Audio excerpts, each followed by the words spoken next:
Science বুঝতে গেলে এই জিনিসটা ভালো করে বোঝো। ওয়েস্টার্ন পলিটিক্যাল থটে প্রথম আমরা কার কথা বলেছি? প্রাচীন গ্রিস রাষ্ট্রচিন্তা। প্রাচীন গ্রিস রাষ্ট্রচিন্তায় কাদের কথা? সক্রেটিস, প্লেটো, অ্যারিস্টটল এদের কথা পড়েছি। অ্যারিস্টটল এসে প্রথমে একটা কিসের ধারণা দেয়? রাষ্ট্র, তাই না? রাষ্ট্রের ধারণা দেয়, রাষ্ট্রতত্ত্ব দেয়। তার মানে কি? একটা প্রতিষ্ঠান। তখন তো মানুষের কাছে গণতন্ত্র রাজতন্ত্র কি কিছুই জানতো না। ক্লিয়ার হচ্ছে? সেটা প্রাচীন কালের কথা বলছি। প্রাচীন কালে কার? গ্রিস উন্নত ছিল। এইবার গ্রিস থেকে সেই 450 খ্রিস্টপূর্বাব্দ থেকে আস্তে আস্তে নিচের দিকে আসো, এসে আবার মধ্যযুগ শুরু হলো। ইউরোপে যখন মধ্যযুগ শুরু হলো তখন কি হয়ে গেল? তখন এলো হচ্ছে ধর্ম, পোপতন্ত্র। তখন আমরা কি বলেছি? পোপতন্ত্র। মধ্যযুগে রাজা আর পোপের মধ্যে কি দ্বন্দ্ব। এই যে জিনিসটা দেখেছি, তাহলে তখন কারা বেশি প্রাধান্য পেত? পোপরা। পোপতন্ত্র এলো। পোপতন্ত্রটা কতদিন চলেছিল? ঠিক 1400-1500 সাল অব্দি। 1500 সালের পরে এই ম্যাকিয়াভেলি এসে কিসের কথা বলে? ম্যাকিয়াভেলি হচ্ছে নবজাগরণের সন্তান। ম্যাকিয়াভেলি এসে বলে রাজাকে হতে হবে সিংহের মতো বলবান আর সিরিয়ালের মতো চতুর। তাহলে রাজাকে ক্ষমতাবান হতে হবে। তাহলে সেই রাজার শাসনকাল যে পোপ হস্তক্ষেপ করতে পারবে না। তখনই শুরু হয়ে গেল কি? তখনই হয়ে গেল আস্তে আস্তে রাজতন্ত্র। জন লক এসে কি ধারণা দিল? না, রাজা ছাড়াও জনগণও কি হতে পারে? ক্ষমতার উৎস হতে পারে। এইটা প্রথম জন লক এসে বলল। কি করবে? জনগণই হচ্ছে সার্বভৌম ক্ষমতার কি? জনগণই হচ্ছে প্রকৃত ক্ষমতার উৎস। রাষ্ট্রীয় কর্তৃত্বকে কি করতে হবে? সংকোচন করতে হবে। আর জনগণই মেন। তাহলে জনগণের বেশি গুরুত্ব দিয়ে ব্যক্তি স্বাধীনতাকে বেশি প্রায়োরিটি দিল কে? John Locke. জন লকের যে উদারনীতিবাদ, লিবারালিজম, উদারনীতিবাদ কি করে? ব্যক্তি স্বাধীনতাকে বেশি গুরুত্ব দেয়। তখনই আস্তে আস্তে সবাই ভাবতে শুরু করলাম আমরা, না, রাজায় ক্ষমতাবান, রাজা যা বলবে আমরা শুনবো কেন? আমরা সংখ্যায় বেশি, রাজা একজন, আর বাকিরা আমরা প্রজা, প্রজারা সংখ্যায় বেশি, তাহলে প্রজাদের কথাই রাজাকে শুনতে হবে। তখন প্রজারা মিলে কি করলো? আন্দোলন করলো। আন্দোলন করে কি করলো? যে তখনই গণতন্ত্র প্রতিষ্ঠা হলো।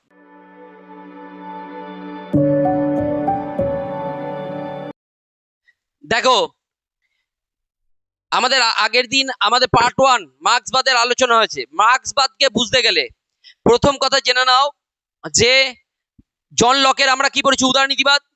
জন লক কত সালে উদারনীতিবাদ? জন লকের লেখা বইটা 1690, টু ট্রিটিজেস অফ গভর্নমেন্ট।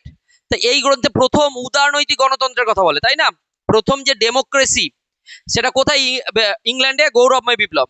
ওখান থেকে আস্তে আস্তে গোটা ইউরোপ কি হয়ে গেল? উদারনীতিবাদী। উদারনীতিবাদ মানেই তোমরা আগে বুঝে নাও, মার্ক্সবাদকে বোঝার আগে উদারনীতিবাদ বুঝতে হবে।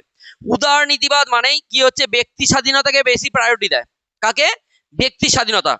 রাষ্ট্রের যে ক্ষমতা সেটা অনেকটা কি হয়? কম, সংকোচন করা হয়। রাষ্ট্রীয় কর্তৃত্বের ক্ষমতাকে কি করা হয়? সংকোচন, মানে কম করা হয়। রাষ্ট্রীয় কর্তৃত্ব বলতে কাকে বুঝি আমরা? যেমন আমাদের ভারতবর্ষের রাষ্ট্রীয় কর্তৃত্ব যদি বলে নরেন্দ্র মোদী, বা আমাদের ওয়েস্ট বেঙ্গলে যদি স্টেটের কর্তৃত্ব বলা হয় শুভেন্দু অধিকারী। এদের ক্ষমতাকে কি করা হচ্ছে? ধরে নাও, আমি এক্সাম্পল দিচ্ছি। উদারনীতিবাদীরা কি করে? যেগুলো উদারনীতিবাদী রাষ্ট্র, তারা কি করে? এই রাষ্ট্রের ক্ষমতা কম, মানে রাষ্ট্রের উপরে যারা থাকে শাসক, তার ক্ষমতা কি হয়? কম থাকে। কার ক্ষমতা বেশি থাকে? জনগণের। জনগণ চাইলে সরকারকে নিয়োগ করবে, জনগণ চাইলে সরকারকে কি করবে? অপসারণ করবে। এটাই হচ্ছে ব্যক্তি স্বাধীনতাকে বেশি প্রায়োরিটি দেয়। ব্যক্তির ইন্ডিভিজুয়ালি কি হয়? স্বাধীনতা পাওয়া যায়। তাহলে উদারনীতিবাদী যে মতাদর্শ, সেই উদারনৈতিক গণতন্ত্রে কি হয়? ব্যক্তি স্বাধীনতা কি হয়? বেশি। বুঝতে পেরেছ? আর রাষ্ট্রের ক্ষমতা কি হয়? সংকোচন, রাষ্ট্র ক্ষমতাকে কম করা হয়। ক্লিয়ার হচ্ছে? পুরো পরিষ্কার ভাবে বোঝানোর চেষ্টা করছি, সবাই কনসেন্ট্রেট কর, বুঝতে পারবে। তাহলে উদারনীতিবাদটা কবে শুরু হলো? 1688 পর থেকে ইংল্যান্ডে গৌরবময় বিপ্লব হলো, গণতন্ত্র এলো। তার আগে কি ছিল? রাজতন্ত্র। ভালো করে পলিটিক্যাল সায়েন্স বুঝতে গেলে এই জিনিসটা ভালো করে বোঝো। ওয়েস্টার্ন পলিটিক্যাল থটে প্রথম আমরা কার কথা বলেছি? প্রাচীন গ্রিস রাষ্ট্রচিন্তা। প্রাচীন গ্রিস রাষ্ট্রচিন্তায় কাদের কথা বলেছি? Aristotle, Plato, Socrates, Plato, Aristotle এদের কথা বলেছি। অ্যারিস্টটল এসে প্রথমে একটা কিসের ধারণা দেয়? রাষ্ট্র, তাই না? রাষ্ট্রের ধারণা দেয়, রাষ্ট্রতত্ত্ব দেয়। তার মানে কি? একটা প্রতিষ্ঠান। তখন তো মানুষের কাছে গণতন্ত্র রাজতন্ত্র কি কিছুই জানতো না। ক্লিয়ার হচ্ছে? সেটা প্রাচীন কালের কথা বলছি। প্রাচীন কালে কার? গ্রিস উন্নত ছিল। এইবার গ্রিস থেকে সেই 450 খ্রিস্টপূর্বাব্দ থেকে আস্তে আস্তে নিচের দিকে আসো, এসে আবার মধ্যযুগ শুরু হলো। ইউরোপে যখন মধ্যযুগ শুরু হলো তখন কি হয়ে গেল? তখন এলো হচ্ছে ধর্ম, পোপতন্ত্র। তখন আমরা কি পড়েছি? পোপতন্ত্র। মধ্যযুগে রাজা আর পোপের মধ্যে কি দ্বন্দ্ব। এই যে জিনিসটা দেখেছি, তাহলে তখন কারা বেশি প্রাধান্য পেত? পোপরা। পোপতন্ত্র এলো। পোপতন্ত্রটা কতদিন চলেছিল? ঠিক 1400-1500 সাল অব্দি। 1500 সালের পরে এই ম্যাকিয়াভেলি এসে কিসের কথা বলে? তার আগে কি ছিল? রাজতন্ত্র। ভালো করে পলিটিক্যাল সায়েন্স বুঝতে গেলে এই জিনিসটা ভালো করে বোঝো। ওয়েস্টার্ন পলিটিক্যাল থটে প্রথম আমরা কার কথা বলেছি? প্রাচীন গ্রিস রাষ্ট্রচিন্তা। প্রাচীন গ্রিস রাষ্ট্রচিন্তায় কাদের কথা পড়েছি? Aristotle, Plato, Socrates, Plato, Aristotle এদের কথা পড়েছি। অ্যারিস্টটল এসে প্রথমে একটা কিসের ধারণা দেয়? রাষ্ট্র, তাই না? রাষ্ট্রের ধারণা দেয়, রাষ্ট্রতত্ত্ব দেয়। তার মানে কি? একটা প্রতিষ্ঠান। তখন তো মানুষের কাছে গণতন্ত্র রাজতন্ত্র কি কিছুই জানতো না। ক্লিয়ার হচ্ছে? সেটা প্রাচীন কালের কথা বলছি। প্রাচীন কালে কার? গ্রিস উন্নত ছিল। এইবার গ্রিস থেকে সেই 450 খ্রিস্টপূর্বাব্দ থেকে আস্তে আস্তে নিচের দিকে আসো, এসে আবার মধ্যযুগ শুরু হলো। ইউরোপে যখন মধ্যযুগ শুরু হলো তখন কি হয়ে গেল? তখন এলো হচ্ছে ধর্ম, পোপতন্ত্র। তখন আমরা কি পড়েছি? পোপতন্ত্র। মধ্যযুগে রাজা আর পোপের মধ্যে কি দ্বন্দ্ব, এই যে জিনিসটা দেখেছি। তাহলে তখন কারা বেশি প্রাধান্য পেত? পোপরা। পোপতন্ত্র এলো। পোপতন্ত্রটা কতদিন চলেছিল? ঠিক 1400-1500 সাল অব্দি। 1500 সালের পরে এই ম্যাকিয়াভেলি এসে কিসের কথা বলে? ম্যাকিয়াভেলি হচ্ছে নবজাগরণের সন্তান। ম্যাকিয়াভেলি এসে বলে রাজাকে হতে হবে সিংহের মতো বলবান আর সিংহের মতো চতুর। তাহলে রাজাকে ক্ষমতাবান হতে হবে। তাহলে সেই রাজা শাসন কার্যে পোপ হস্তক্ষেপ করতে পারবে না। তখনই শুরু হয়ে গেল কি? তখনই হয়ে গেল আস্তে আস্তে রাজতন্ত্র। তখন ম্যাকিয়াভেলি এসে প্রথম কি বললো? যে রাজতন্ত্র। ম্যাকিয়াভেলি এসে প্রথম কি বললো? রাজাকে ক্ষমতাবান হতে হবে। রাজাকে কি হতে হবে? ক্ষমতাবান। তাহলে বুঝতে পারছো টাইম পিরিয়ড গুলো? ভাবো, পলিটিক্যাল সায়েন্স রাষ্ট্রবিজ্ঞান বুঝতে গেলে টাইম পিরিয়ড বোঝো। 1500 সালের পর থেকে কি চলে গেল? রাজতন্ত্র। তাহলে গোটা ইউরোপ কি হয়ে গেল? রাজতন্ত্র। রাজাকে, পোপকে আর প্রাধান্য দিল না। আধুনিক আধুনিক যুগে প্রবেশ করলো। আধুনিক যুগের শুরুতেই প্রথমে আমরা কাকে দেখছি? রাজতন্ত্র। রাজা হচ্ছে ক্ষমতাবান। ক্লিয়ার? এইবার রাজা ক্ষমতাবান, এরপরে সেটা কতদিন চলো? 200 বছর। 1500, 1600, 1700। 1700 সাল পড়তে পড়তেই জন লক এসে কি ধারণা দিল? না, রাজা ছাড়াও জনগণও কি হতে পারে? ক্ষমতার উৎস হতে পারে। এইটা প্রথম জন লক এসে বলল। কি করবে? জনগণই হচ্ছে সার্বভৌম ক্ষমতার কি? জনগণই হচ্ছে প্রকৃত ক্ষমতার উৎস। রাষ্ট্রীয় কর্তৃত্বকে কি করতে হবে? সংকোচন করতে হবে। আর জনগণই মেন। তাহলে জনগণের বেশি গুরুত্ব দিয়ে ব্যক্তি স্বাধীনতাকে বেশি প্রায়োরিটি দিল কে? John Locke. জন লকের যে উদারনীতিবাদ, লিবারালিজম, উদারনীতিবাদ কি করে? ব্যক্তি স্বাধীনতাকে বেশি গুরুত্ব দেয়। তখনই আস্তে আস্তে সবাই ভাবতে শুরু করলাম আমরা, না, রাজায় ক্ষমতাবান, রাজা যা বলবে আমরা শুনবো কেন? আমরা সংখ্যায় বেশি, রাজা একজন, আর বাকিরা আমরা প্রজা, প্রজারা সংখ্যায় বেশি, তাহলে প্রজাদের কথাই রাজাকে শুনতে হবে। তখন প্রজারা মিলে কি করলো? আন্দোলন করলো। আন্দোলন করে কি করলো? যে তখনই গণতন্ত্র প্রতিষ্ঠা হলো। বুঝতে পেরেছো কি বললাম? রাজতন্ত্র যখনই গৌরবময় বিপ্লব হলো, একটা জায়গায় হলো, ইংল্যান্ডে হলো। তারপরেই 1776 আমেরিকার স্বাধীনতা যুদ্ধ। 1789 ফরাসি বিপ্লব। ফরাসি বিপ্লবে সাম্য মৈত্রী স্বাধীনতার কথা জানা হয় প্রথম। তারপরে গিয়ে 1917 সালে কি? রুশ বিপ্লব। বুঝতে পেরেছো কথাটা কি বললাম? এইভাবে ভাবে সব জায়গায় কি হয়ে গেল? আস্তে আস্তে গণতন্ত্র, ডেমোক্রেসি চলে এলো। ক্লিয়ার হচ্ছে? তাহলে বড় বড় দেশগুলোতে যখন ডেমোক্রেসি এলো, তাহলে এখনকার দিনে সব ছোটখাটো দেশ, সব দেশে কি? বেশিরভাগ দেশে কি? গণতন্ত্র। এটা হচ্ছে রাষ্ট্রবিজ্ঞান। বুঝতে পেরেছো? এর মধ্যেখানে আমি কাকে ফোকাস করলাম? যে জন লক উদারনীতিবাদের কথা বলে। ইউরোপ কি হয়ে গেল? উদারনীতিবাদী। উদারনীতি গণতন্ত্র কাদেরকে সাপোর্ট করে? ব্যক্তি স্বাধীনতাকে। ব্যক্তি স্বাধীনতাকে সাপোর্ট করলে কি হবে? যে বড় লোক কি হচ্ছে দেখো, যখনই ব্যক্তি স্বাধীনতাকে সাপোর্ট করছে, তখনই Adam Smith 1776 wealth of Nations, Adam Smith father of economics, Adam Smith এসে কি বলছে? যে ব্যক্তি স্বাধীনতা যখন বেশি গুরুত্ব পাচ্ছে, তাহলে সেখানে যে বিজনেসম্যান আর শ্রমিক, এই দুজনের মধ্যে, বিজনেসম্যান আর শ্রমিক, এই দুজনের মধ্যে কোনো ব্যারিয়ার থাকবে না। সরকার কোনোরূপ হস্তক্ষেপ করবে না। তাহলে বিজনেসম্যানের কি দরকার? বেশি প্রোডাকশন। একটা ব্যবসায়ী কি চাইবে? আমার যত বেশি প্রোডাকশন হয় সারাদিনে ততই ভালো হয়, ততই মুনাফা অর্জন হবে। আর তখনই সে কি করবে? শ্রমিক বেশি নেবে। তার কি পড়বে? চাহিদা, শ্রমিকের দরকার পড়বে তো প্রোডাকশন করার জন্য। আগেকার দিনে কি দরকার পড়তো? শ্রমিক। তখন তো যন্ত্রের আবিষ্কার হয়নি। ঠিক। তাহলে তখন উদারনীতিবাদী দেশগুলো সব কি হয়ে গেল? ক্যাপিটালিস্ট, পুঁজিবাদী। এটাই হচ্ছে পুঁজিবাদ। পুঁজিবাদ কি জিনিস? শর্টকাটে বুঝে নাও। পুঁজিবাদ মানে ব্যবসায়ী, বিজনেসম্যান আর শ্রমিক, এই দুজনের মধ্যে সরকার কোনোরূপ কি করবে না? ইন্টারফেয়ার করবে না। ব্যবসায়ীরা বেশি টাকা দেবে শ্রমিককে, যে তুমি বেশিক্ষণ কাজ করে 8 ঘন্টা জায়গায় 14 ঘন্টা কাজ করে আমি টাকা দেবো, কিন্তু আমার বেশি প্রোডাকশন চাই। যত বেশি উৎপাদন হবে তত বেশি ব্যবসায়ীরা কি হবে? আরো বড় লোক হবে। বুঝতে পারছো কথাটা কি বললাম? ব্যবসায়ীরা কি হবে? আরো বড় লোক হবে। তাহলে ওদের তো আরো অর্থ হবে। তখনই কি করলো? উদারনীতিবাদী কান্ট্রিগুলো সব কি হয়ে গেল? ক্যাপিটালিস্ট, পুঁজিবাদী। ক্লিয়ার হচ্ছে? আর যখনই পুঁজিবাদী এলো 1800 সালের পরে জার্মানিতে জন্মগ্রহণ করে কে? Karl Marx. জার্মানিতে কে জন্মগ্রহণ করে? Karl Marx. কার্ল মার্কস এসে দেখলো তখন অলরেডি যন্ত্রের আবিষ্কার শুরু হয়ে গেছে। কিসে শুরু হলো? যন্ত্রের আবিষ্কার। যখনই যন্ত্রের আবিষ্কার শুরু হলো, তখনই কার্ল মার্কস দেখছে যে যন্ত্রের আবিষ্কারের ফলে ব্যবসায়ীরা শ্রমিকদের কাজে নিচ্ছে না। তখন একটা শ্রমিক 100 জন এই একটা যন্ত্র 100 জন শ্রমিকের কাজ করছে, তখনই কি এলো, তখনই শ্রমিকদের কাজ আস্তে আস্তে কি করলো, যেতে থাকলো। সব পুঁজিপতিরা কি করতে শুরু করলো, যন্ত্র কিনলো। শ্রমিককে কাজে নেবো কেন, একটা যন্ত্র আমার 100 জনের কাজ করছে। বুঝতে পারছো কথাটা কি বললাম? তাহলে শ্রমিকদের কাজ কি করলো, চলে যেতে লাগলো। আস্তে আস্তে শ্রমিকরা কি হলো, আরো গরিব থেকে আরো গরিব। এটা কে দেখলো, কার্ল মার্কস এটা ফলো করলো। কার্ল মার্কস তখন বলছে যে না, আমাদের শুধু রাজনৈতিক, উদারনীতিবাদে কি স্বাধীনতা থাকে, রাজনৈতিক স্বাধীনতা থাকে, কিন্তু রাজনৈতিক স্বাধীনতা দিলে হবে না, আমাদের অর্থনৈতিক সাম্য, রাজনৈতিক সাম্য থাকে, অর্থনৈতিক সাম্য থাকে না। এর জন্য আম্বানি আদানি প্রচুর বড়লোক হয়ে যাচ্ছে, আর আমরা গরিবের আরো গরিব হয়ে যাচ্ছি। বুঝতে পারছো কথাটা কি বললাম? সাধারণ মানুষ কি হচ্ছে, আরো গরিব হয়ে যাচ্ছে। এটাই এটাই ফর্মুলা পুঁজিবাদের। তখন মার্কস এসে কাদের বিরুদ্ধে লড়াই করলো, পুঁজিবাদের বিরুদ্ধে। তখন নতুন একটা তত্ত্ব দিল মার্কস এসে, কিসের ধারণা দিল, কমিউনিজমের ধারণা দিল। কিসের ধারণা দিল, কমিউনিজম মানে সাম্যবাদের ধারণা দিল। সাম্য মানে কি সাম্য, অর্থনৈতিক সাম্য প্রতিষ্ঠা করতে হবে, অর্থনৈতিক সমাজতন্ত্র প্রতিষ্ঠা করতে হবে, সোশ্যালিজম। সোশ্যালিজমের ধারণা কে দিল, কার্ল মার্কস। বুঝতে পারছো কথাটা কি বললাম? এইবার আমি আগের দিনে আমার ভিডিওটা যদি দেখে থাকো, সোশ্যালিজম সমাজতন্ত্রে পৌঁছাতে গেলে তাহলে কটা ধাপ আছে, ঐতিহাসিক বস্তুবাদ, হিস্টোরিক্যাল মেটেরিয়ালিজম আমাদের সিলেবাসে আছে। কটা সমাজ বিকাশের স্তর, কটা কার্ল মার্কসের মতে। ঐতিহাসিক বস্তুবাদকে বোঝানোর জন্য কি বলেছে, সমাজতন্ত্র আমরা কিভাবে পৌঁছাবো, বলছে সমাজ বিকাশের স্তর সেই প্রকৃতির আদিম যুগের থেকে, প্রিমিটিভ প্রিমিটিভ কমিউনিজম। আদিম যুগে মানুষ কিরকম ছিল, ভালো করে দেখো। মার্কসের মতে রাষ্ট্র, আজকের দিনে যে রাষ্ট্র দেখতে পাচ্ছি, পুঁজিবাদী রাষ্ট্র কিভাবে এলো, বা সমাজতন্ত্রে কিভাবে আসবে, সেই জন্য কি করেছে, সমাজ বিকাশের কটা স্তরের কথা বলেছে, 5টা। সমাজ বিকাশের মুখ্য হচ্ছে 5টা, তারপরেও আর একটা কল্পনা করে গেছে 6টা। ঠিক আছে, মুখ্য 5টা স্তর কি কি, আগের দিন ভালো করে বুঝিয়ে দিচ্ছি, আমি আর আজকের ডিটেলস যাবো না। বলছে আদিম যুগে যখন মানুষ ছিল, তখন মানুষের মধ্যে সাম্য বিরাজ করতো, কমিউনিজম প্রতিষ্ঠা ছিল, তখন কোনো হিংসা বিভেদ কিছু ছিল না, সবাই গুহায় দলবদ্ধভাবে থাকতো।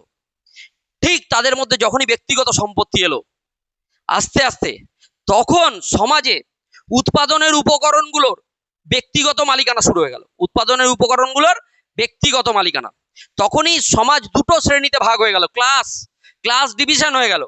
একটা হচ্ছে কি, একটা হচ্ছে যাদের কাছে উৎপাদনের উপকরণের কাঁচামালগুলো থেকে গেল, তারাই হয়ে গেল কি, ধনী, তারাই হয়ে গেল পুঁজিপতি, বড়লোক। বুঝতে পেরেছো, ধনী। আর যাদের কাছে ওই কাঁচামালগুলো নেই, তারা তো তাদের কাছে আসবেই চাইতে, তারা হয়ে গেল কি, তারা হয়ে গেল শ্রমিক শ্রেণী, গরিব শ্রেণী। বুঝতে পেরেছো কথাটা কি বললাম?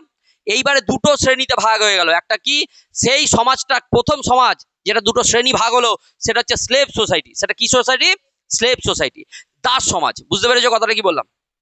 ক্লিয়ার হচ্ছে? মার্ক্সবাদ হেভি ইন্টারেস্টিং। তো যখনই মার্কস এসে বলছে কি, প্রথমে কি ছিল, তাহলে প্রথম যে সমাজ তার নাম কি, প্রিমিটিভ কমিউনিজম, প্রাচীন মানে আদিম সাম্যবাদী সমাজ। কি সমাজ? তাহলে মার্কসের সমাজ বিকাশের স্তরে প্রথম সমাজ কি, আদিম সাম্যবাদী সমাজ। সেখানে কি থাকতো, সাম্য বিরাজ করতো, কোনো হিংসা বিভেদ কিছু ছিল না। ঠিক তারপরে এই কটা শ্রেণীতে ভাগ হয়ে গেল, দুটো শ্রেণীতে। কোন সমাজ সেটা, দাস সমাজ। তারপরে কোন সমাজ এলো, দাস সমাজ। দাস সমাজে দাস মালিক, দুটো শ্রেণী কি, দাস মালিক আর দাস হয়ে গেল। এবার দাস সমাজে আস্তে আস্তে দাসরা দাসত্ব করতে করতে করতে করতে বললো না, আমরা আর দাসত্ব করব না, আপনার টাকায় খাবো না, আমরা নিজেরা উপার্জন করবো, আমরা জমি চাষ করব। দিয়ে এই দাসরা কি করলো, আন্দোলন করলো। দিয়ে দাস মালিক বলছে আচ্ছা তোমরা জমি চাষ করবে, তাহলে আমারই জমি আছে, বাইরে যাও জমি চাষ করো, আমাকে 60% দাও, 40% তোমরা রাখো, আমার জমিতে তুমি চাষ করো। ওদের তো আর জমি নেই। দিয়ে জমি চাষ শুরু করলো। দিয়েই শুরু হয়ে গেল কি সোসাইটি, ফিউডাল সোসাইটি, সামন্ত সমাজ। কি সমাজ এলো, সামন্ত সমাজ। দাস সমাজ থেকে ট্রান্সফার হয়ে সামন্ত সমাজ এলো। কিন্তু দেখো, সামন্ত সমাজেও সেই দাস মালিকরাই তো সামন্ত হয়ে গেল। কেন, পুঁজিটা কাদের কাছে আছে, অর্থটা দাসদের, দাস মালিকদের কাছে। তারাই পুঁজি খাটাতে শুরু করলো, তারা কি হয়ে গেল, সামন্ত। সামন্ত সমাজের কৃতদাসরা কি হয়ে গেল, ভূমিদাস।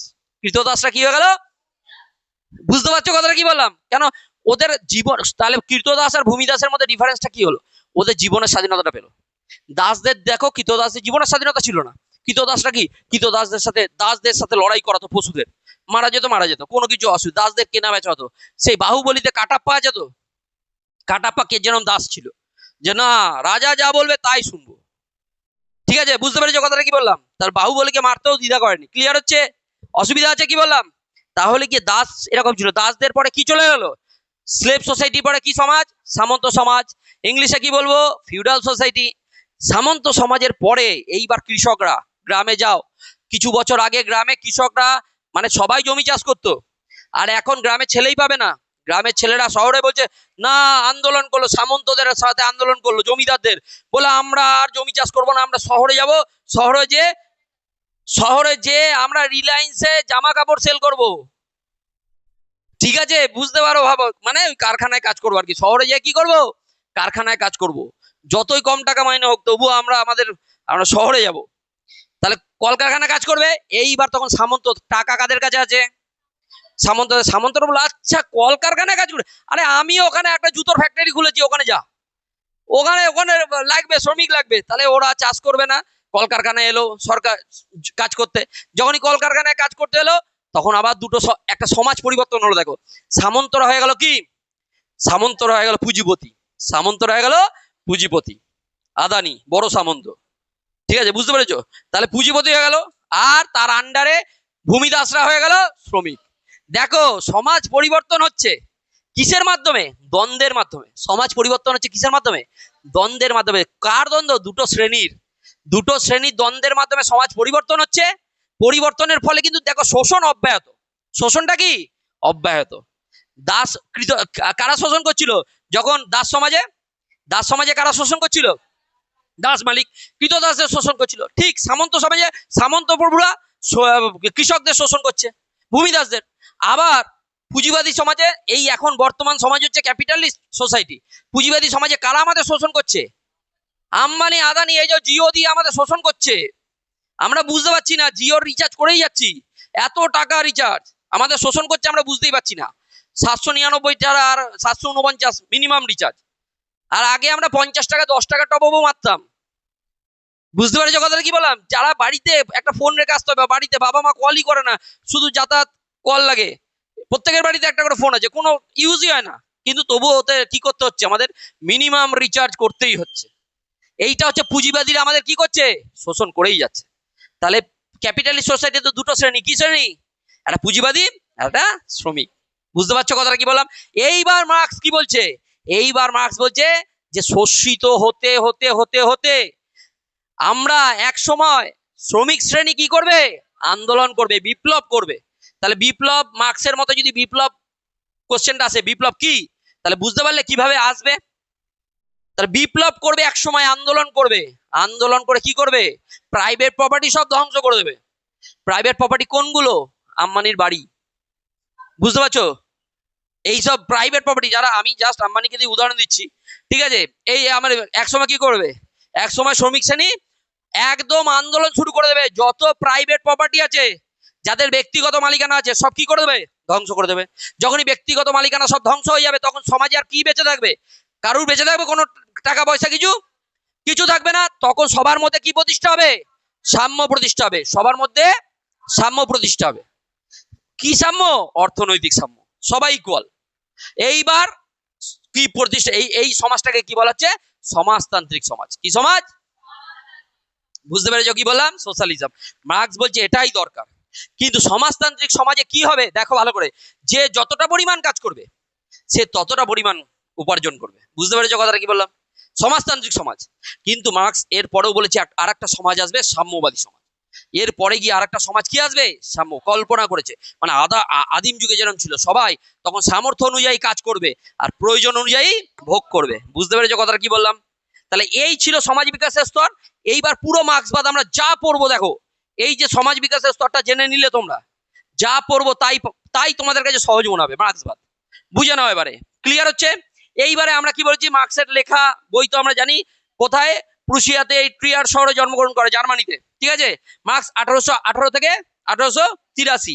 এইবারে দেখো, আমরা মার্ক্সের কালজয়ী গ্রন্থসমূহ জানি, কি কি, দাস ক্যাপিটাল, তারপরে হচ্ছে দাস ক্যাপিটালের পরে দ্য কমিউনিস্ট ম্যানিফেস্টো, ঠিক আছে, দ্য জার্মান আইডিওলজি। শুধু মার্ক্সের বই আসলে এই দুটো লিখবে, দাস ক্যাপিটাল আর দ্য জার্মান আইডিওলজি। মার্ক্স এঙ্গেলসের কমিউনিস্ট ম্যানিফেস্টো মনে থাকবে, 1848।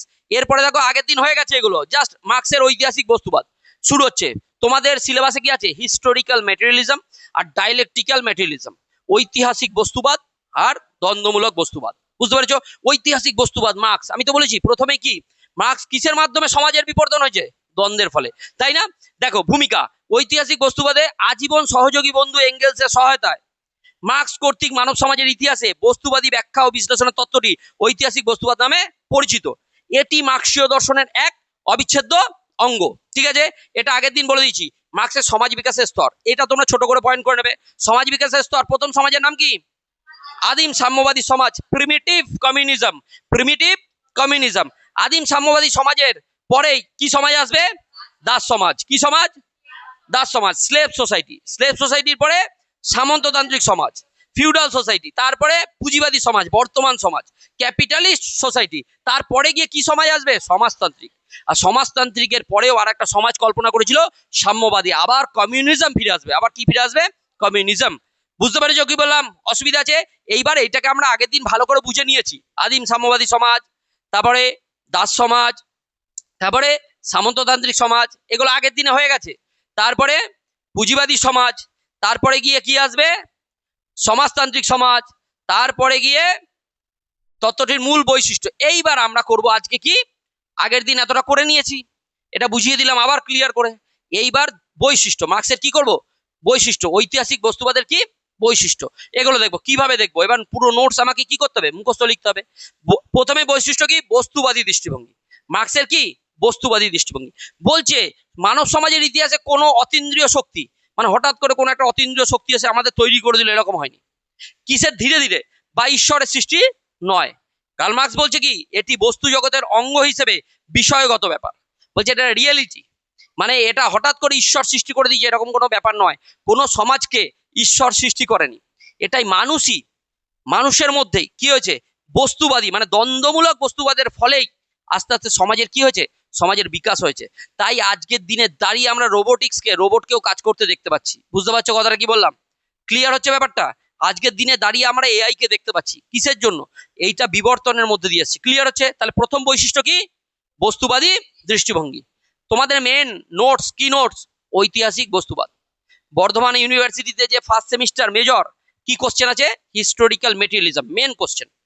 সেটা তোমাকে বড়তে 10 নম্বরে লিখতে হতে পারে। ক্লিয়ার হচ্ছে? তাহলে সেটা লিখতে গেলে প্রথমে কি দেবো? ভূমিকা। মার্কসের জন্ম, বই আমরা জেনে গেলাম। ভূমিকা লিখতে পারবো তো? মার্কসের জন্ম কোথায়?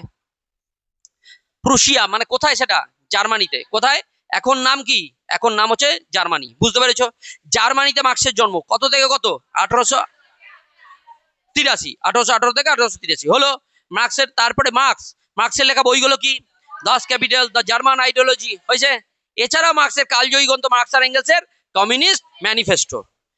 এইগুলোর পরেই মার্কস কি বলেছে? মার্কস বলছে সমাজ বিকাশের, মানে ঐতিহাসিক বস্তুবাদ যখন লিখবো তখন আমরা কি বলবো? বলছে সমাজ একদিনে বিকশিত হয়নি, আস্তে আস্তে দ্বন্দ্বের মাধ্যমে কি হয়েছে?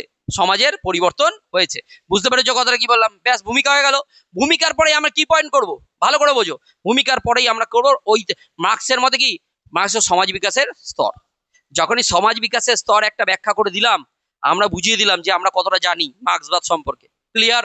সমাজ বিকাশের স্তরের পরে এবার মেন বৈশিষ্ট্য। মেন কি? বৈশিষ্ট্য। প্রথম বৈশিষ্ট্য কি?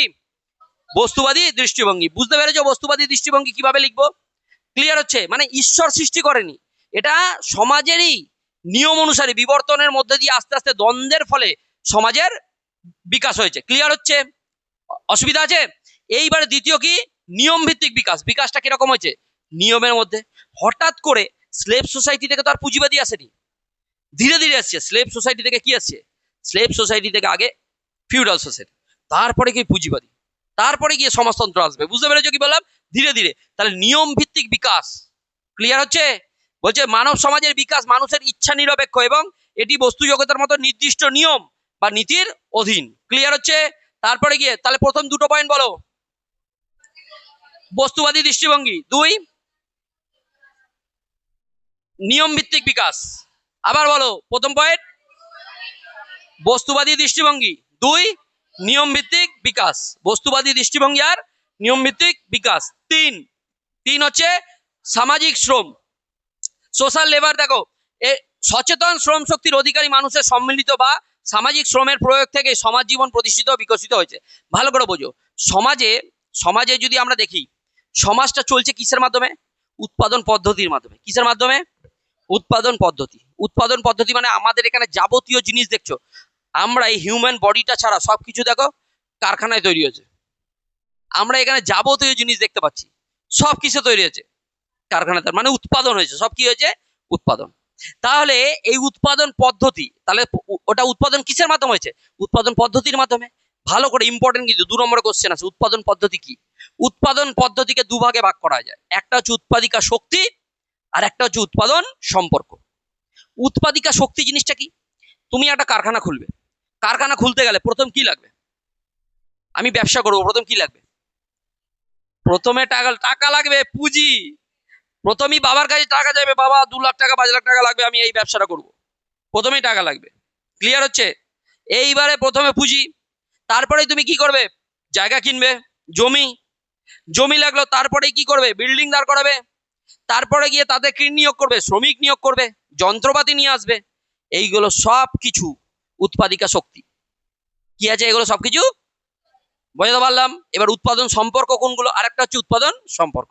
উৎপাদিকা শক্তি তুমি সব নিয়ে নিলে, শ্রমিক 100টা শ্রমিক নিয়ে নিলে, অ্যাপয়েন্ট করলে, এইবার তুমি কাজে কোনো রকম কোঅর্ডিনেশন নেই, তুমি আর কিছু বললে না আমার এত মাল তৈরি করতে হবে বলে দিলে, শ্রমিকগুলো কি করবে? শ্রমিকগুলো বুঝতেই পেতে পারবে না। শ্রমিকদের মধ্যে যদি ঝামেলা হয়, কাজ কাজ চলছে, আমি একটা এক্সাম্পল দিচ্ছি, একটা বোতল তৈরি হয়েছে, বোতলে ধরো কোল্ড ড্রিঙ্কস হচ্ছে, ঠিক আছে? যন্ত্র আছে তো সব কিছুরই, তো কেউ একজন কি হচ্ছে, একটা মেশিন আছে, একটা মেশিনে কেউ প্রথমে বোতলটা তৈরি হলো, তারপর বোতলটা তৈরি হলো, তার মধ্যে কোল্ড ড্রিঙ্কস ঢালা আছে, একজন করছে ধরো কোল্ড ড্রিঙ্কস, তারপরে একজন ছিপি আটকাচ্ছে, তারপরে একজন প্যাকেটিং করছে, প্যাকেটিং করে যাচ্ছে তো। এইবার কেউ একজন, বোতলটা আসছে, কোল্ড ড্রিঙ্কস যেখানে ভরতে হবে, সে কি করছে? সে ফোনে ব্যস্ত হয়ে গেছে, ফোন এসছে, বুঝতে পেরেছো? তাহলে কোল্ড ড্রিঙ্কসটা না বলে ফাঁকা বোতলটা কি হয়ে গেল? চলে গেল। তাহলে শ্রমিকের সাথে শ্রমিকের কি দরকার? কোঅর্ডিনেশন চাই, তবেই তো ঠিকঠাক উৎপাদন হবে। এইবার ওর যখনই ফোন এসছে, ওটা বললো না প্যাকেট যে করতে হবে, খালি বোতল, কে কি করেছে? ওই ও ফোন করেছে, ধর ওকে মার। এইবার ওদের মধ্যে লাগলো, তুই আমাকে কেন গায়ে হাত দিলি? দিয়ে ওদের মধ্যে একটা হুলুস তুলুস, কারণ মেশিন পত্র সব চলে গেল, কারখানায় উঠে গেল, শ্রমিকদের মধ্যে ঝামেলা। তাহলে শ্রমিকদের মধ্যে কি দরকার? শ্রমিকে কি দরকার? সম্পর্ক দরকার ভালো। শ্রমিকে মালিক টাকাই দিচ্ছে না, মালিক বলছে না না মজুরি বাড়াতে পারবো না, আর ওরা দেখছে বছরের পর বছর 200 টাকাতেই কাজ করে যাচ্ছে। কিন্তু এখন তো 200 টাকা, খাসির মাংসের দামও 500 টাকা হয়ে গেছে, 500 খাসির মাংস 800, 900 টাকা হয়ে গেছে। তা 200 টাকা ইনকাম করে খাবে কি করে? খেতেই পারবে না। তো সেখানে দাঁড়িয়ে ওরা বলছে বাজার মজুরি বাড়াতে হবে, মালিক বলছে না না মজুরি বাড়ানো যাবে না, মজুরি বাড়ানো যাবে না। তাহলে ওরা কি করবে? ওরা তখন আন্দোলন, স্ট্রাইক। তাহলে কি কাজ হবে কারখানা? তাহলে শ্রমিক মালিকেও ভালো সম্পর্ক থাকতে হবে, প্রকৃতির সাথে একটা ভালো সম্পর্ক থাকতে হবে, আশেপাশের মানুষের সাথে ভালো সম্পর্ক থাকতে হবে। তাহলে উৎপাদন ব্যবস্থা কিরকম ভাবে টিকে থাকে? উৎপাদন পদ্ধতির দুটো দিক, একটা কি উৎপাদিকা শক্তি, একটা হচ্ছে উৎপাদন সম্পর্ক। এই দুইয়ের ঠিক থাকার ফলেই উৎপাদন পদ্ধতি চরম আকারে যায়। বুঝতে পেরেছো কথাটা কি বললাম? তাহলে পারবে? 2 নম্বরের কোশ্চেন আসলে পারা যাবে তো? সব পারবে, একদম সহজ। তাহলে এইখানে বলছে সামাজিক শ্রম। সামাজিক শ্রম মানে কি? আমরা এই শ্রমিকরাই শ্রমের মাধ্যমে আমাদের যে প্রাকৃতিক যে সমস্ত মেটেরিয়ালস গুলো ছিল, তাদেরকে আমরা কি ব্যবহারযোগ্য করে তুলি। বুঝতে পেরেছো? সেটা কারা করে তোলে? শ্রমিকরাই। ক্লিয়ার হচ্ছে? তাহলে বলছে সচেতন শ্রম শক্তি। সচেতন শ্রম শক্তির অধিকারী মানুষের সম্মিলিত বা সামাজিক শ্রমের প্রয়োগ থেকেই সমাজ জীবন প্রতিষ্ঠিত ও বিকশিত হয়েছে। বুঝতে পেরেছো কি বললাম? অসুবিধা আছে? দাস সমাজে কারা শ্রমিক, কারা পরিশ্রম করতো? কৃতদাসরা। তারপরে কারা এলো? ভূমিদাসরা। তারপরে এখন কারা শ্রম করছে? শ্রমিকরা। তাদের ফলেই তো এই সমাজের বিকশিত হচ্ছে। সমাজ বিকশিত কাদের মাধ্যমে হচ্ছে? এদের মাধ্যমেই। ক্লিয়ার হচ্ছে? তার তিনটে বলো। প্রথম কি? প্রথম বৈশিষ্ট্য বস্তুবাদী দৃষ্টিভঙ্গি। নিয়ম ভিত্তিক বিকাশ। 3 সামাজিক শ্রম। 4 ভিত্তি ও উপরিকাঠামো। একদম সহজ। একটা সমাজের ভিত কি? একটা সমাজের ভিত্তি হচ্ছে টাকা। টাকা ছাড়া চলবে না, পয়সা। তাহলে একটা সমাজের ভিত্তি হচ্ছে টাকা। তাহলে সমাজের ভিত্তি যদি টাকা আমাদের বেশি থাকে, ইনফ্রাস্ট্রাকচার, তার উপরে সুপারস্ট্রাকচার, তার উপরে কি তৈরি হচ্ছে? সুপারস্ট্রাকচার, উপরিসৌধ। তাহলে ভারতের টাকা পয়সা নাই বলেই আমাদের এডুকেশন সিস্টেমের এই হাল। আমেরিকায় যাও, বিশ্বের 10টার মধ্যে 6টা বড় বড় ইউনিভার্সিটি টপ মোস্ট আমেরিকাতেই। এডুকেশন সিস্টেম যদি একটা সভ্যতার ঠিক না হয়, একটা দেশের ঠিক না হয়, তাহলে কখনোই সেই দেশটা গ্রো করবে না। জিডিপিতে আমরা 4 নম্বরে আছি, কিন্তু জিডিপি 4 নম্বরে বলে নয়, আমাদেরও সব থেকে পপুলেশনটাও সেরকমই। সব থেকে বেশি 1 নম্বরে আমরা পপুলেশনের দিক থেকে, তাই জিডিপিটা গ্রোথ হচ্ছে না, ওটা পার ক্যাপিটা ইনকাম দেখতে হবে। কি দেখতে হবে? পার ক্যাপিটা ইনকাম। তো পার ক্যাপিটা ইনকাম আমাদের একদম পোর। বুঝতে পেরেছো কথাটা কি বললাম? তাহলে সেখানে দাঁড়িয়ে বুঝে নিতে হবে যে জিডিপিটা মেন ফ্যাক্টর না, ফ্যাক্টর কি যে আমাদের গ্রোথ কতটা হচ্ছে, পার ক্যাপিটা ইনকাম কতটা গ্রো হচ্ছে। তবে গিয়ে আমরা বুঝতে পারবো যে আমরা লেভেলে, আর গ্রো হতে গেলে কি করতে হবে? এডুকেশনটাকে ঠিক করতে হবে। তোমরা এতদূর পড়াশোনা করে চলে এলে নিজেকে নিজে কোশ্চেন করলে বুঝতে পারবে যে এই 12 বছর ধরে আমরা খালি কি করেছি? কিছুই শিখিনি। 12 বছরে আমাদের মধ্যে এমন কোনো ট্যালেন্ট হয়নি যে পড়াশোনার মাধ্যমে, আমি বলতে চাইছি পড়াশোনার মাধ্যমে, কেউ নাচ গান করো, খেলাধুলা করো, সেটা আলাদা বিষয়, কিন্তু পড়াশোনার মাধ্যমে তোমাদের বিশেষ কিছু ট্যালেন্ট তোমাদের হয়নি, শুধু লিখতে পড়তে জানা ছাড়া। পড়তে পারো আর লিখতে পারো, এইটুকুই। বুঝতে পেরেছো কথাটা কি বললাম? এছাড়া আমাদের মধ্যে আর কোনো ট্যালেন্ট হয়নি। তাই ওই ট্যালেন্ট দিয়ে কিছু করতে পারবো না, আমরা কোনো কাজ করতে পারবো না। এটা হচ্ছে আমাদের এডুকেশন সিস্টেম। তাহলে একটা এডুকেশন সিস্টেম ঠিক হতে গেলে সেই সমাজে কি হতে হবে? টাকা থাকতে হবে। কি থাকতে হবে? টাকা, অর্থনীতি। তাহলে মার্কস বলছে কি? বেস কি? বেস হচ্ছে অর্থনীতি। একটা সমাজের অর্থনৈতিক ভিত্তি, ইকোনমিক বেস, এবং তার উপরিকাঠামোর দাঁড়িয়ে আছে পারস্পরিক প্রতিক্রিয়ায় সমাজ পরিবর্তনের মূল কারণ। অসুবিধা আছে? 4 নম্বর পয়েন্ট কি? ভিত্তি ও উপরিকাঠামো। 2 মার্কসের কোশ্চেন আসতে পারে, ভিত্তি ও উপরিসৌধ কাকে বলে মার্কসের ভাষায়। বুঝতে পেরেছো? উৎপাদন পদ্ধতি। আর কি আসতে পারে? উৎপাদন পদ্ধতি। উৎপাদিকা শক্তি আলাদা করে আসতে পারে, উৎপাদন সম্পর্ক আসতে পারে। 2 নম্বরে পারা যাবে? ক্লিয়ার হচ্ছে? আমি বলে বলে যাচ্ছি। এইবারে 5 নম্বর, দ্বান্দ্বিক প্রক্রিয়া। আচ্ছা, সমাজ বিকাশ কিভাবে হয়েছে? বিকাশ দ্বন্দ্বের মাধ্যমে, দুটো শ্রেণীর দ্বন্দ্বের মাধ্যমে। তাহলে অত্যন্ত গতিশীল উৎপাদিকা শক্তি, উৎপাদিকা শক্তি অত্যন্ত গতিশীল, এবং উৎপাদন সম্পর্কের মধ্যে দ্বন্দ্ব বা অসঙ্গতি সমাজে বিপ্লবের সূচনা করে। উৎপাদন সম্পর্ক কার কার সাথে বলেছি? শ্রমিকের সাথে মালিকের। প্রথমেই দাস সমাজে কি করেছে? দাস মালিক, না না আমরা কৃতদাস থাকবো না, আপনার এখানে আন্দোলন শুরু করলাম। দিয়েই কি তৈরি হলো? সামন্ত সমাজ। দিয়ে সামন্ত সমাজে গিয়ে সামন্ত প্রভুদের সাথে কৃষকরা কি করলো? আন্দোলন করলো। দিয়ে কি সমাজ চলে এলো? পুঁজিবাদী সমাজ। বুঝতে পারলাম? পুঁজিবাদী সমাজে আমাদের আন্দোলন করতে হবে কাদের সাথে? নাম নেবো না, ভিডিও আছে, যদি ভাইরাল হয়, ভাইরাল এখন হবো না এত সহজে, যাই হোক। তো বুঝতে পারছো, সব প্রাইভেট প্রপার্টি কি করবো? ধ্বংস করে দেবো। তো এটা করতে হবে, তবেই তো দ্বান্দ্বিক। তাহলে কিসের মাধ্যমে হচ্ছে? দ্বান্দ্বিক প্রক্রিয়া, দ্বন্দ্বের মাধ্যমেই সমাজ পরিবর্তন হবে। দ্বন্দ্ব ছাড়া কখনোই সমাজ পরিবর্তন হবে না। তোমরা বাড়ির বাইরে কখন বেরোতে পারবে? তোমাদের বাবা মায়ের সাথে দ্বন্দ্ব করতে হবে যে না আমি আমি পারবো, একা বাইরে বেরোতে পারবো, আমাকে কেউ কিছু বলতে পারবে না, আমি আমার মধ্যে সেই এডুকেশন আছে। দ্বন্দ্ব মানে সেরকম দ্বন্দ্ব না, তুমি এডুকেশন কোয়ালিফিকেশন দেখাবে। তুমি গ্রাজুয়েশনে পড়ছো, প্রথমেই ফার্স্ট ক্লাস ফার্স্ট, তারপরে আবার রেজাল্ট, তারপরে না এইবার আমাকে এখানে, আমি বর্ধমানে থাকবো না, কলকাতায় পড়তে যেতে হবে, না এখানে থাকবো না, আমি রিসার্চ করতে যাবো, আমেরিকায় যাবো, ব্যাস তবেই তো বাইরে বেরোতে পারবে। এইটা হচ্ছে, এই দ্বন্দ্ব দেখাতে হবে। বুঝতে পেরেছো কথাটা কি বললাম? তোমরা এবার দ্বন্দ্ব চাইছো কিরকম? না না বাবার পকেট থেকে টাকা নেবে, দিয়ে বলো আমি মুভি দেখতে যাবো। এই দ্বন্দ্ব করে লাভ নেই। দ্বন্দ্বটা করতে হবে কি? তোমাকে দেখাতে হবে তুমি যোগ্য। গাড়ি বাইক কেনার জন্য দ্বন্দ্ব করছো, 3 দিন অনশন, না আমাকে বাইক না কিনে দিলে, যেই বাইক কিনে দিল, ঠিক আছে বাইক কিনে দেবো, তো বাইক কিনে নে, বাইক কিনে নিয়ে এইবার তেল ভরা, তেল ভরা তো টাকা নাই, এইবার বন্ধুদের সাথে কন্ট্যাক্ট করছে, ভাই তুই 20 টাকা দে, আয় তুই 50 টাকা দে, ওইখানে যাবো, তুই 50 আমি 20, দিয়ে 1 লিটার তেল। 1 লিটার তেল যখন বেশি দূর গাড়ি একটু যাবে, বুকে লাগবে, যে গেল গাড়ির তেল শেষ। এইরকমই পরিস্থিতি কলেজ লাইফে তো এরকমই হয়। তো এইগুলো, এইটাই আমি বলছি কি, যে দ্বান্দ্বিক প্রক্রিয়া কিসের মাধ্যমে হয়? দ্বন্দ্বের মাধ্যমে। সবকিছু পরিবর্তন, কোনো কিছু পরিবর্তন করতে গেলে কি করতে হবে? দ্বন্দ্ব। কে বলেছিল? মার্কস। তারপরে গিয়ে শ্রেণী সংগ্রাম, তারপরে কি? শ্রেণী সংগ্রাম। শ্রেণী সংগ্রাম তো হয়েছে উৎপাদন ব্যবস্থার মালিকানা কেন্দ্র করে শ্রেণী সংগ্রাম বা বিপ্লব না ঘটলে সমাজের কোনো পরিবর্তন বা বিকাশ ঘটবে না। শ্রেণী সংগ্রাম করতেই হবে।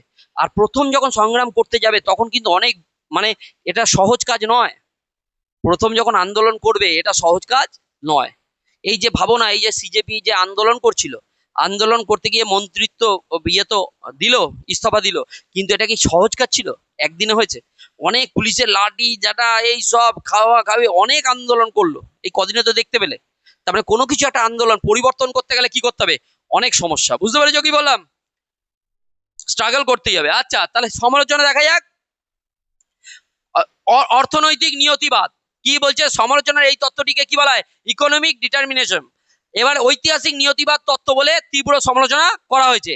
আর ধর্ম দর্শনের অবহেলা, মার্কস তো ধর্ম আর দর্শনকে কি করেছে? অবহেলা করে। মার্ক্সবাদী আমাদের এখানে পার্টি আছে ভালো, সিপিআইএম দেখো, যারা সিপিআইএম এর আছে মতাদর্শ বিশ্বাসী, তারা ধর্ম টর্ম মানেই না, বুঝতে পারছো? ধর্ম নিয়ে কিছু হবে না। চীনে যাও, চীনে মন্দির মসজিদ দেখতেই পাবে না, চীনের কোনো ধর্ম নেই। কমিউনিস্ট যারা, তারা ধর্মকে মানে না, বেশি গুরুত্ব দেয় না, বুঝতে পেরেছো কি বললাম? তাহলে কি বলছি, তাহলে কি হবে, ধর্মকে কি করেছে, অবহেলা করেছে। কি করেছে, ধর্মকে, এগুলো সমালোচনা করছি, নিজেরা বুঝতে পারবে। তারপরে কি, ধারণার অস্পষ্টতা। ভালো করে বোঝো যে প্রখ্যাত তাত্ত্বিক গর্ডন লেফটের মতে ঐতিহাসিক বস্তুবাদের তত্ত্বে প্রদর্শিত উৎপাদিকা শক্তি ও উৎপাদন সম্পর্কের মধ্যে ধারণার পার্থক্যটি স্পষ্ট নয়। উৎপাদিকা শক্তি আর উৎপাদন সম্পর্কের মধ্যে যে ধারণা, সেটা স্পষ্ট নয়। এরকম ভাবে আমরা সমালোচনা করলাম। এবারে আসো উপসংহার। উপসংহার কি, তত্ত্বটি গুরুত্ব বলেছি। যখনই উপসংহার আমরা লিখবো তখন কি করব, একদম সিম্পল প্যাটার্ন, সমালোচনা সত্ত্বেও যেই থিঙ্কারই হোক তার তত্ত্বটি গুরুত্বপূর্ণ, অনস্বীকার্য করার জায়গা নেই। বিভিন্ন বিভিন্ন টাইপ করে লিখলে দুটোই তো লিখতে হবে। প্ল্যানিং এটাই যে অস্বীকার করার জায়গা নেই। এগুলো তো প্রথম লাইন তো এরকম হবেই। যে কোনো থিঙ্কার বসিয়ে দাও, কারণ তারা, তাদের মতাদর্শ আমরা পড়ছি কেন, তারা কোনো না কোনো তত্ত্ব দিয়েছিল বলেই তো আমরা পড়ছি। তাহলে উপসংহারে সবসময় তাদের সম্পর্কে কি কথা লিখতে হবে, ভালো কথা। তাহলে সেই তত্ত্বের গুরুত্ব নিশ্চয়ই আছে। তাহলে কি বলছে, পশ্চিমা সমালোচকরা নানাভাবে সমালোচনা করলেও এই তত্ত্বটি মানব ইতিহাসের সম্পর্কে নতুন ভাবনার জন্ম দিয়েছে। যত ভালো ভালো কথা ইচ্ছা লেখো, কিছু হবে না। এইগুলোই মেন ব্যাপার, প্র্যাকটিস একটু। এবারে সমাজ পরিবর্তনের বিষয়েও একটি বৈপ্লবিক ও যুগান্তকারী ধারণাকে হাজির করেছে, যা আজও প্রাসঙ্গিক। আবার যখন নোটস লেখাবো তখন ভালো করে বলে দেবো, অসুবিধা আছে? তাহলে ঐতিহাসিক বস্তুবাদ জানতে গেলে প্রথমে ভূমিকা, তারপরে সমাজ বিকাশের স্তর, তারপরে গিয়ে আমরা কি করব, 6টা বৈশিষ্ট্য, তারপরে গিয়ে সমালোচনা, তারপরে উপসংহার। 10 নম্বরে একটা পয়েন্টস লেখা যাবে। মার্ক্সবাদকে বুঝতে পারলে